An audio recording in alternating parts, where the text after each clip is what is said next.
Hi everyone, welcome back to Voice Calling Out. Life has a lot of changes in it, right? It really took me a long time to want to accept this, but at this moment I feel like this is the year to talk about how to deal with changes, right? Because life has small changes and huge changes, and whether be that something really small or something really big, I feel like being able to cope with changes in a way that is healthy mentally and spiritually is really a skill that we all want to have, and especially going through a year like this one.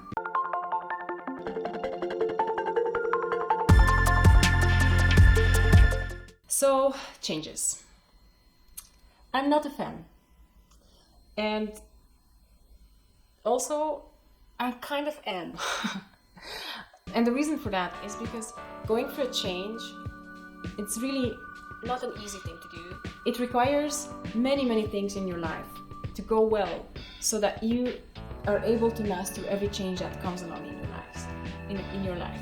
But also resisting change many times might mean that we resist beautiful things coming into our lives. So when I talk about changes, I mean whatever kind of stuff that happens that is big enough to register on our emotional radars. Because changes happen all the time, right? But we only talk about those that kind of hit us and we're like, what just happened? Where do I go from here? And though many people just keep repeating the mantra that change is a constant, life is full of change, you just have to roll with the punches, all that. Actually, at the core of really going into the question of how do I deal with something big just changing in my life, my relationship status, or my financial life, going through, I'm sure I will be able to pay the bills too, I'm not sure I'm going to be able to pay the bills next month. Even happy changes, like getting married, having a child, having a promotion, and all those kind of things can really disrupt our day-to-day routines, our ways of thinking, our priorities, everything in a measure that it can be hard to just kind of go over and adapt to a new change. But scientists actually say that we humans are masters at adapting to change, that we have evolved through many years that, in ways that we have always adapted to whatever life was throwing at us, be that biologically or psychologically or socially, spiritually, whatever. So I wonder if that is true, if our species has already gone through so many changes, and yet we have this difficulty of not really wanting to let go of what we already know to grab what is ahead of us, which is a change, then what is happening in the space of in between? How do we think about changes? How do we develop a thinking about changes in our lives that really empower us? Whether we are currently going through something that is really changing in our lives, or we know that we will and want to take a little bit of space to work on that. So Voice Calling Out today is a space for talking about this. If you don't know me yet, my name is Julia Hardmeijer. I am a theologian, psychologist, and on this channel I like to just take topics that impact our daily lives. Topics that sometimes we don't think about as much, but they are there and they're very important to be talked about. I generally provide research to the stuff that I'm saying, so make sure that you check out my description box for all the things that relate to the stuff that I'm talking about in my videos. And if you like this kind of topics, and if you enjoy listening to me speak, then by any means stop me.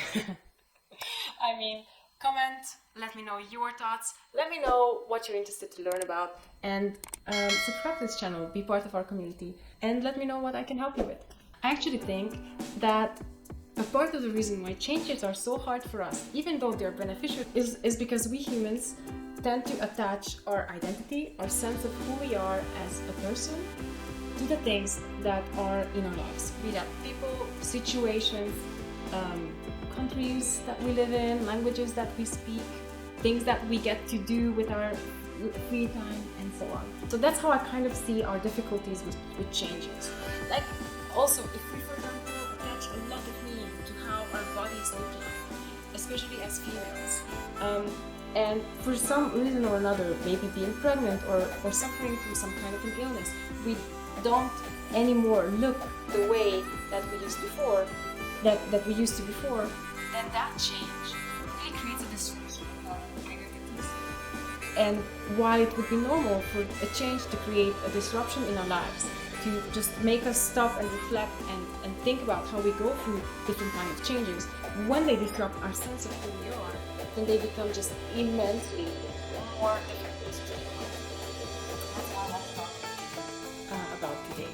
Whenever it comes to life and changes, as small or as big as they can happen, the key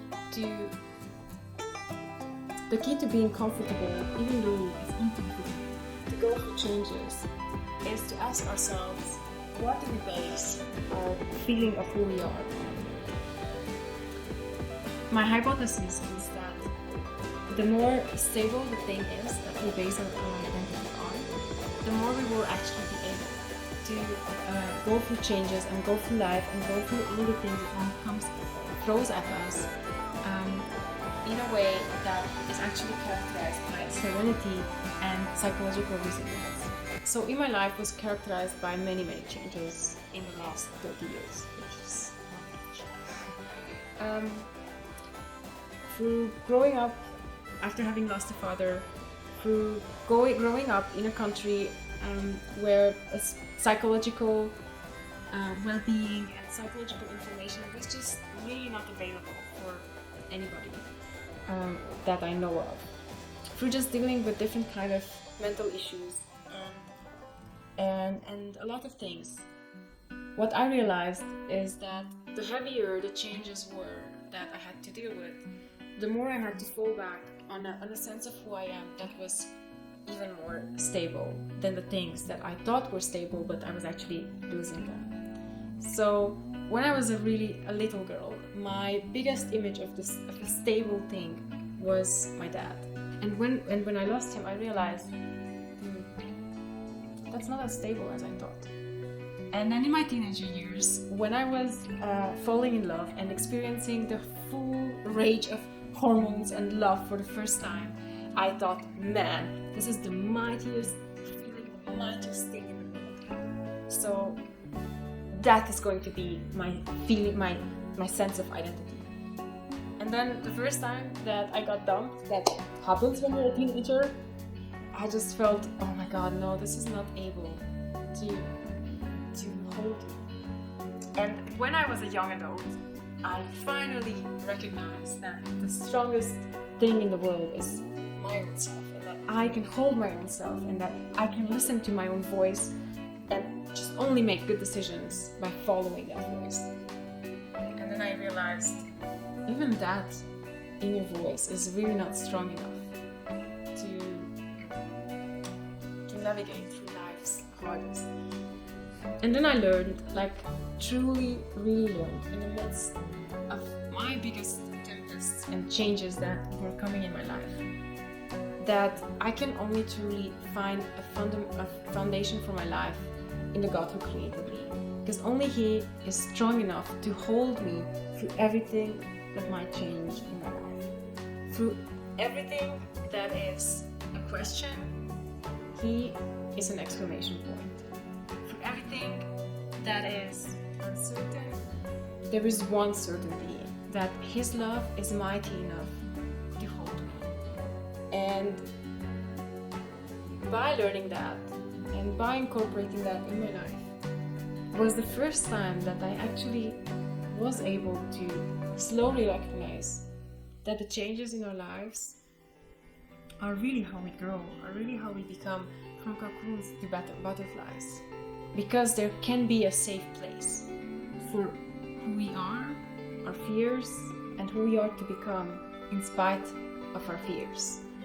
So if there is anything that I really wish that you can take away from this maybe a bit messy video, is that it's so normal and it's so understandable to be afraid and have anxiety over the changes that life throws at you, especially this year, but maybe especially in your specific circumstance. And I want to encourage you to go look for that foundation in your ask yourself, what is the point that anchors you in the reality of who you are as a person, in your worth, in the knowing that whatever may change around you, you still remain yourself.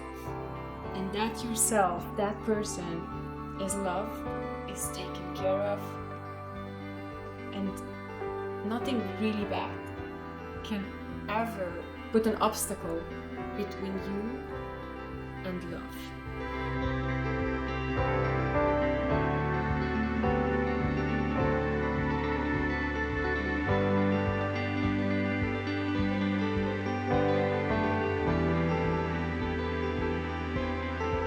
So this is it for today, guys. I'm sorry if this video was a little bit more unusual. I'm feeling it. But I hope it still brought value into your life. And if it did, please make sure that you subscribe to my channel and let me know in the comment section what it was that this video added as a value to your life. And as always, take great care of yourselves and see you next time.